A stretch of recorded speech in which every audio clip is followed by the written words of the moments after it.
Publimagnet presenta.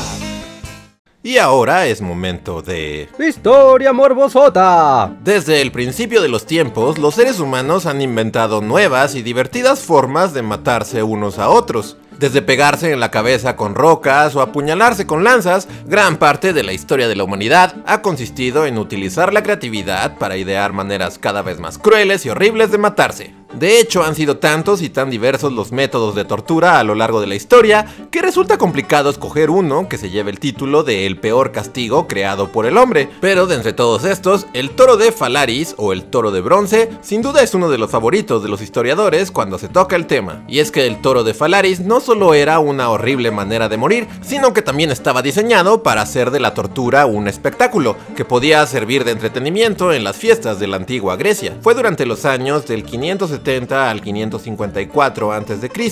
que la ciudad griega de Akragas, hoy conocida como Agrigento en Sicilia, gobernó un temido tirano llamado Falaris. En realidad no fue tan malo. Hizo grandes aportes en infraestructura en la ciudad. Sí, pero también comía niños. Eso es solo propaganda. Sin duda, la figura de Falaris era controvertida, aún en su propio tiempo, pero como siempre, nunca faltaba el lambiscón lamebotas que trataba de quedar en buenos términos con el gobernante. En este caso, nos referimos a este hombrecillo enfermo y triste llamado Perillus, quien era un artesano que trabajaba el bronce y sin duda tenía un gran talento. Así, Perillus trató de ganarse el favor de Falaris, construyendo un instrumento diseñado para causar el mayor dolor posible al cuerpo humano, y a la vez hacer todo un espectáculo que uno podía compartir con sus invitados en las fiestas. Estoy súper trastornado de la cabezota. El resultado fue el toro de bronce, una escultura con el tamaño aproximado de un toro real, hecha de bronce y hueca en el interior, con una pequeña compuerta en el lomo que se abría para meter a sus víctimas en el interior del artefacto. Y cuando decimos víctimas nos referimos a cualquiera que diera el menor indicio de estar contra Falaris. La idea detrás del artefacto era colocar a las personas en el interior y una vez cerrada la escotilla colocar fuego bajo el toro. Y básicamente cocinar vivas a las pobres víctimas con temperaturas que podían llegar a los 1000 grados centígrados. No hace falta especificar a detalle el efecto brutal que esto tenía en el cuerpo humano, basta decir que ser cocinado vivo dentro del toro podía llevar a la muerte en cuestión de minutos, dependiendo del nivel de calor que se pusiera bajo la efigie. Pero Perillus no era cualquier sádico enfermo asqueroso, sino un sádico enfermo asqueroso excepcional. Es por eso que equipó al toro con un intrincado sistema de tubos que desembocaban en la boca del animal. El sistema funcionaba como una especie de instrumento de viento que convertía los gritos de las víctimas en algo así como un rugido proveniente de la bestia. Esto, sumado a los movimientos que las víctimas hacían al estarse quemando vivas en el interior, hacían que pareciera que el toro cobraba vida. Y para disimular el aroma a carne quemada, Perillus añadió un lugar en la cabeza del animal donde colocar inciensos, para así no hacer vomitar a los invitados a los banquetes de Falaris. Lavanda, qué agradable. Así, según la historia, llegó el día en el que Perillus presentó a Falaris su terminada creación de pesadilla. Hela aquí, el toro de bronce. Cuando sea momento de castigar a uno de sus enemigos, metedlo aquí. Luego enciende el fuego debajo y las pipas conectadas a la boca harán de sus gritos el más tierno, más patético y melodioso mugido. Y lo que sigue en la historia no está del todo claro. Algunos dicen que Falaris no quedó muy impresionado, otros que incluso se ofendió por semejante monstruosidad. Y otros afirman que Falaris simplemente superaba a Perillus en eso de ser un enfermo sádico asqueroso. Sea como sea, la historia afirma que Falaris le pidió a Perillus entrar al toro y recrear los gritos de agonía para ver cuál era el sonido que emanaba de la escultura. Anda, es solo para que nos demos una idea. Bueno, sí, supongo que puedo hacer eso. Y una vez que estaba en el interior, bueno, ya se imaginarán. Me quemo. Me quemo. No me convence. Cierren la escotilla y quémelo de verdad. Según la historia, Falaris no dejó morir a Perillus dentro de su creación, solo lo rostizó un poco, pero pasado unos minutos lo sacó de ahí. Muchas gracias, Su Majestad, por tanta misericordia. Y luego lo tiró al mar por un barranco. Y sí, el final de Perillus es uno de esos momentos de la historia que crea una oscura satisfacción, un merecido e irónico final para un ser despreciable. Pero el artefacto siguió en manos de Falaris, quien vaya que supo sacarle provecho.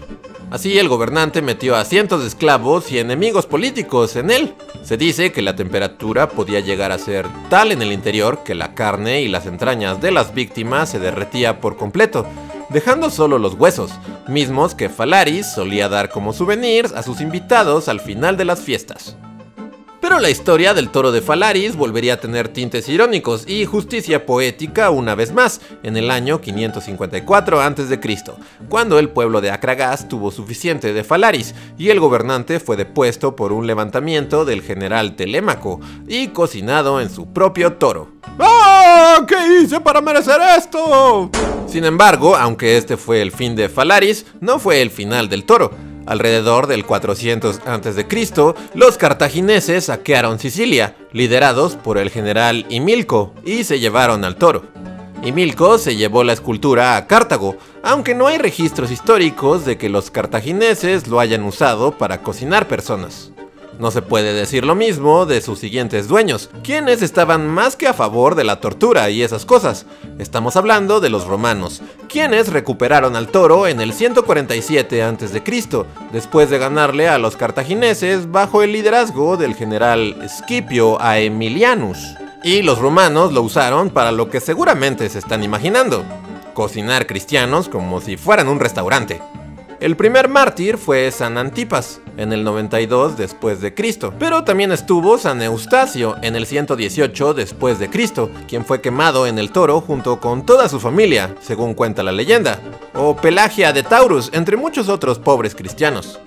Claro que, como sucede con la historia, muchos de los santos que produjo el toro carecen de evidencias legítimas que corroboren sus historias, y algunos, como San Eustacio, incluso son considerados por algunos como personajes legendarios que realmente nunca existieron. Sin embargo, esto no quita que las representaciones de su martirio hayan sido replicadas a lo largo de la historia por el cristianismo e inmortalizadas en lugares tan famosos como la Catedral de Notre Dame. La veracidad de la vida de estos santos a veces es puesta en duda, y lo cierto es que lo mismo sucede con la historia del toro en sí mismo. Verán, de acuerdo con la historia, el toro finalmente fue tirado al mar, igual que su creador, muchos años antes. Pero hoy en día hay historiadores que piensan que toda la historia es un mito, que se fue propagando por generaciones. Así que siendo que la historia es un teléfono descompuesto que se extiende por milenios, bien podría ser que hace 2500 años existió un rey Falaris que tenía un asador en forma de toro y hacía las mejores parrilladas del reino. Ese Falaris es el mejor rey. Sus hamburguesas son deliciosas. Pero conforme pasaron los años, la historia se fue torciendo para dar mala fama al rey, aunque lo cierto es que los que sí creen que existió, insisten en que hay menciones del toro desde el año 470 a.C.